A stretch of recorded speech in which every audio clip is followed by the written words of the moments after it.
Jeff, Zach, thanks for joining me. Hey, Steve. Good to see you. Hey, good to see you. We are talking about the construction industry being vulnerable to potential deportations and potential tariffs that the incoming Trump administration people have concerns about. Undocumented workers right now make up an estimated 13% of the construction industry. That's from Pew Research. 13% is a pretty meaningful number. Nothing to sneeze at here. And then there's been talk about proposed tariffs of 25% on Canada and Mexico. That would have a direct impact on the cost of construction materials.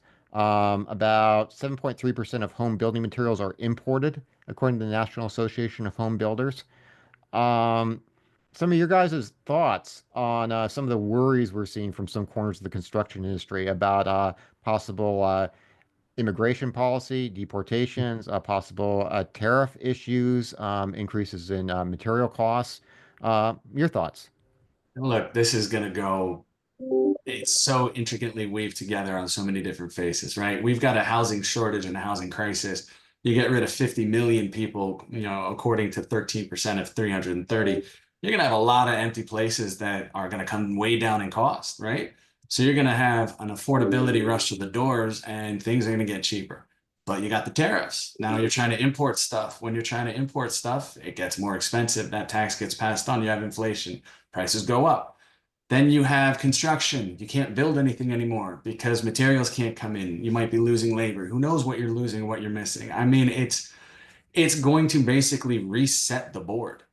And so as much as I could see a positive on one side or a negative on the other, I honestly, my head spins. I get confused about it. I think it probably brings housing costs down for existing properties, especially on the lower end of the spectrum. I think that it raises costs across the board for the average middle class family right now. So I might look at it a little differently. I think you're right, but I think there's a short-term view and then there's a long-term view, right? I think most people don't realize right now for the last couple of years, you've been in a boom of construction.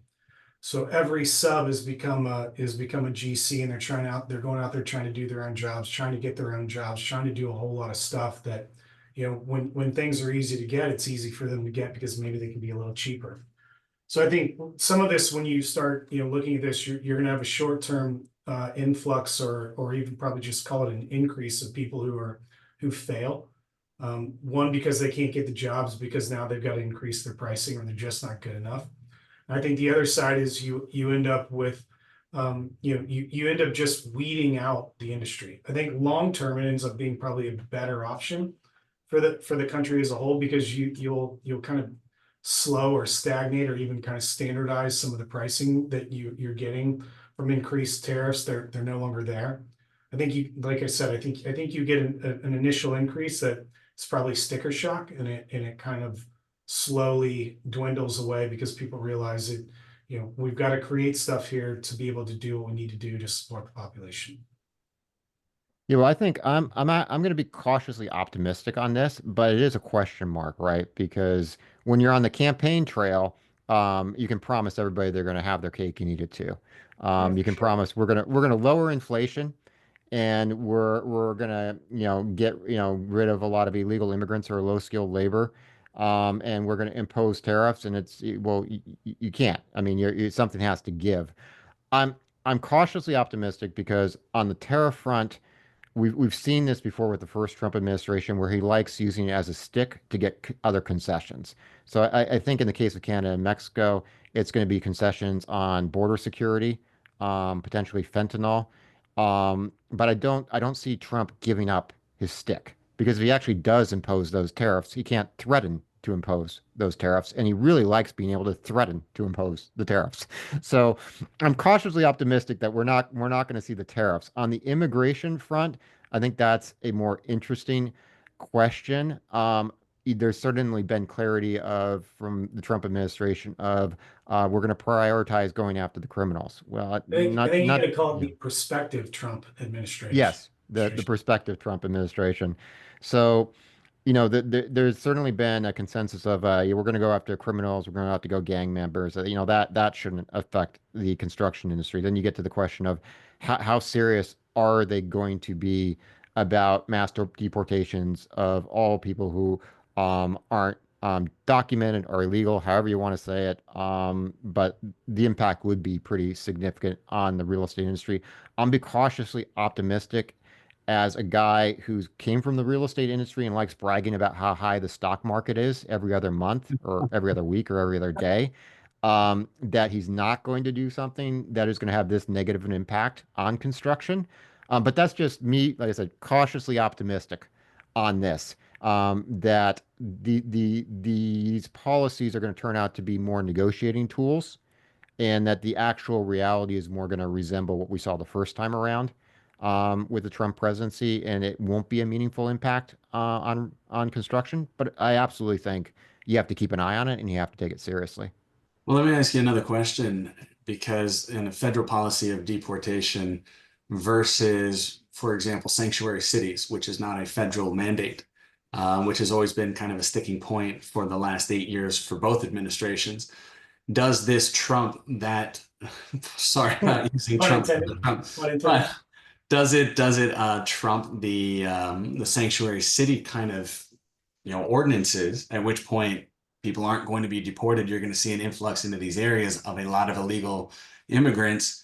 At which point do you see, kind of insulation or kind of a reverse the other way, where now I have every business, every company, all the staffing, everything I need is all in certain areas, where the rest of the country might suffer and other areas might actually boom. Well, I think there's a there's kind of a inflection point here where people start realizing, what government is, right? You've got federal and you've got state, and I think sometimes people think federal government is the only one that matters. Well, federal government matters because it protects the borders, but state governments are typically what dictate what happens inside their state. They also get federal funding, so they want to make sure they're playing nice in the sandbox. But I think if it boils down to it, then a state has to make a decision which best suits its population. They theoretically should make that decision for their population. In practicality, in an actual, in the way the world works, they typically go along with what happens with the federal government. So I think it's kind of who has that crystal ball to tell us what's going to happen in the future. I don't know. I think it's gonna be Yeah. interesting. Yeah, like I said, I'm going to be cautiously optimistic here, and at least from the construction industry's viewpoint. From a political point of view, and I'm not making a moral judgment, but just from a political point of view, I think rounding up gang members and having states oppose that is a winner. I think rounding up workers with Yeah. families that are building things is a loser. So, I think there's a good chance the Trump administration will think through the optics on this, and will choose to do the political winner. Well, And you then hope so, but it's his second term. Well, So but there's no guardrail. there's also a large assumption here that somehow those gang members and all of the illegals that are doing illegal activities like gang banging, let's just call it what it is, are also the people who are working in the construction industry. That's not what it is. Those people may not be quote unquote legal, but they do want to be here. They do want to work. They do want to make money. It's how you handle where their money goes. Is it earning money to send it offshore? Is it earning money to spend locally? I think that's the difference in discussion. So if they spend money here, it's okay. Let's not get rid of them. No, I'm not saying that. You're right. Look, I didn't mean it that way, and you're 100% right. I just mean I think that there is a chain of events that allows people to become citizens, and if they're working towards that, that's one thing. If they're just Hey, here to send money look, offshore, this is a very polarizing issue for for sure. on the right, on the left, for anyone in between. It doesn't matter. It's polarizing um, for a myriad of reasons. So Yep. it's going to be interesting to see what happens. yeah, and Yeah. I do think there'll have to be a decision on what you prioritize because when it comes to productive workers in the construction industry, if you deport them, it's going to be inflationary. It'll be higher prices. So there will have to be a decision made in terms of what you're prioritizing here. And I think, it's something we'll follow and we'll get a sense of once you start seeing all the appointments and you also start seeing how this new administration starts governing. We'll get a pretty quick sense here of how it's going to act. But until then, there may be some folks in the construction industry a little nervous. Hmm, that's true. That is true. Okay, hey, hit us with questions, comments. We appreciate it. Look forward to your questions. Give us a thumbs up if you liked the discussion. Subscribe if you haven't. Visit our website, selectfincap.com. Get on our free newsletter to see what's going on in real estate, construction, apparently every once in a while, immigration policy. Um, so thanks a lot, guys, for the thoughts, and everyone have a good day. Thanks, Thanks. Steve. You too, Steve.